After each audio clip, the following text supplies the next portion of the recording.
मैया जैसा प्रेम नहीं तकरार ना हो तो।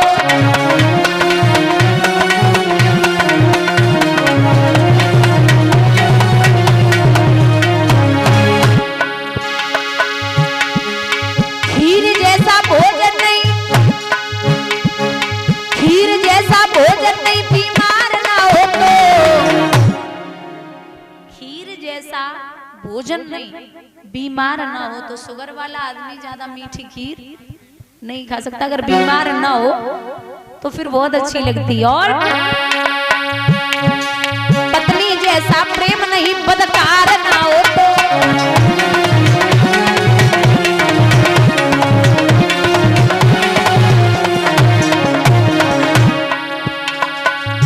मेरे बखत पे ना आवे तो करती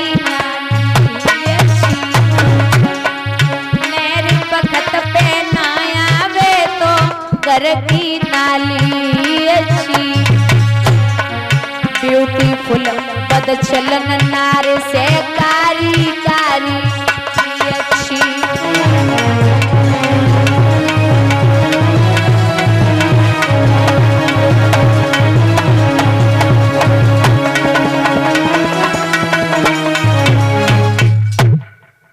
जुए का खेल हुआ।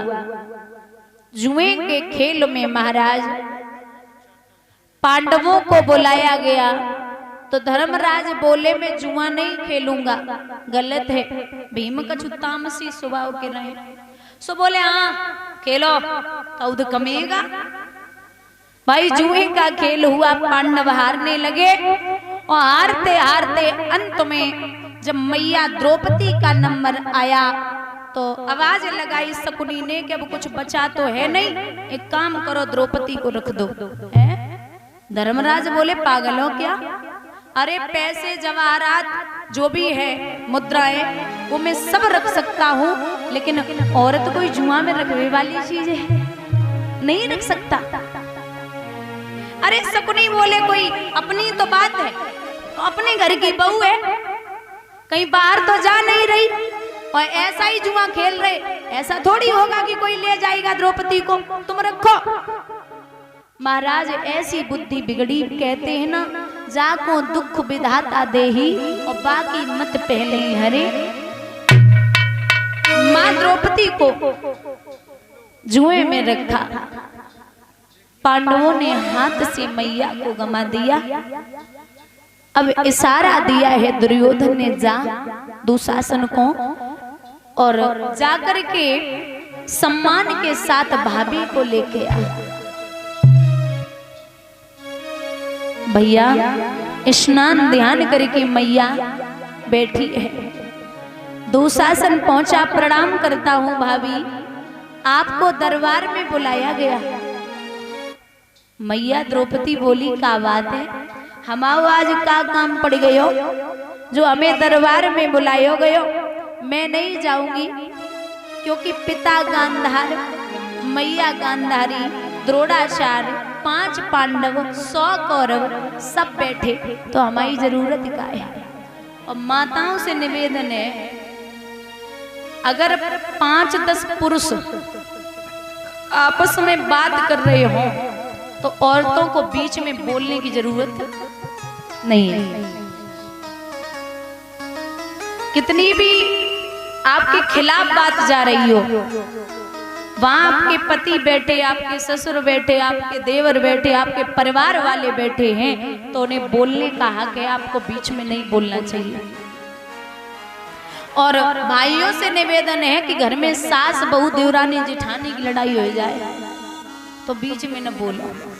इनकी आदत है जो सुबह लड़ेंगे और शाम को इकट्ठे ही भोजन करेंगे, और अगर आप बीच में बोल गए ना तो भाई भाई में बिगड़ जाएगी थोड़ी सी।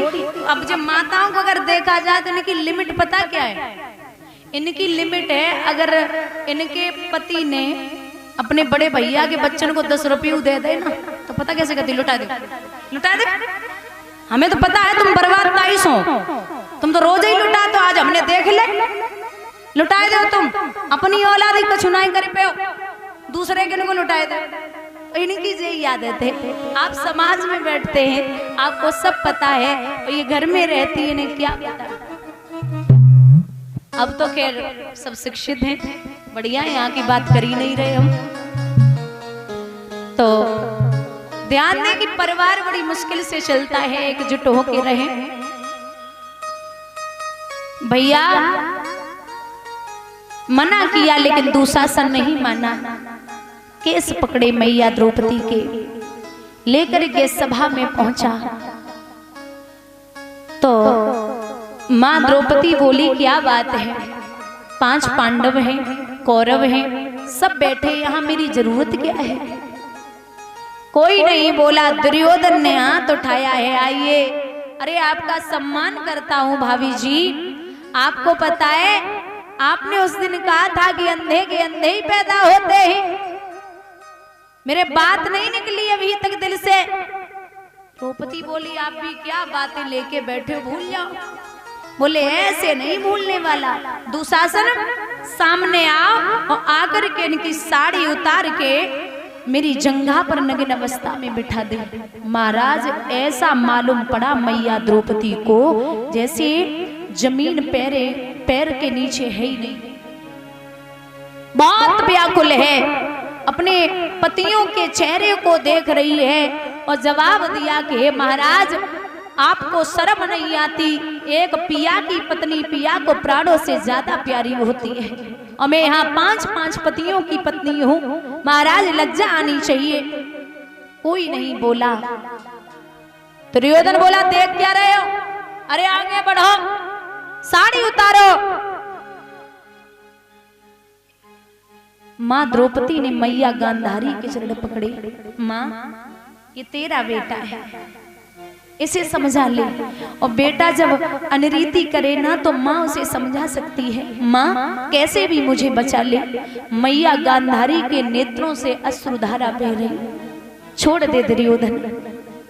भूखी हिरनी की तरह मैया द्रौपदी इधर उधर भाग रही, लेकिन कोई दिखाई नहीं दे रहा। एक कहावत है, जब सब चले जाएं तब ठाकुर की याद आती है। मां द्रौपदी बोली अगर पास आना है तो आ जाइए, लेकिन कन्हैया आप एक बात याद रखना, अगर आज हमारी लाज सभा में चली गई तो लोग कहते हैं कि मैं कृष्ण की बहन हूं। जब बहन की इज्जत जाती है ना तो सबसे ज्यादा असर भाई पे पड़ता है। इसलिए हम तो नगिन पैदा हुए थे और नगिन हो भी जाएंगे तो मेरा कुछ नहीं बिगड़ेगा, लेकिन कृष्ण तुम्हारी इज्जत नीलाम हो जाएगी।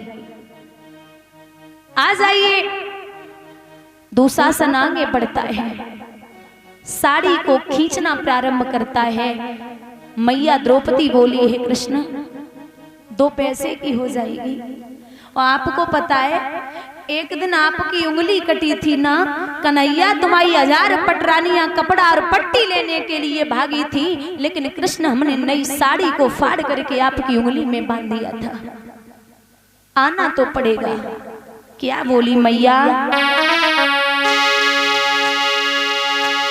अरे कौरव जल में गिरी अकेली कन्हैया और मेरी आंसी जाएगी।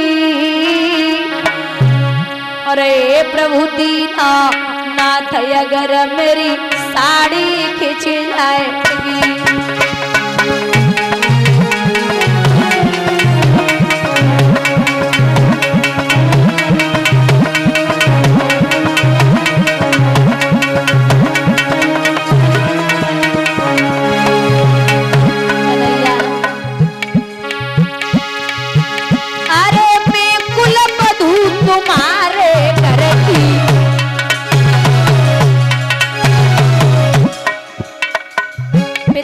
भीष्म से मां द्रौपदी बोली है, अरे मैं कुलवधू तुम्हारे घर की, मेरी हंसी न करवाओ, मोई दासी ले बनाए मगर नंगी मत करवाओ।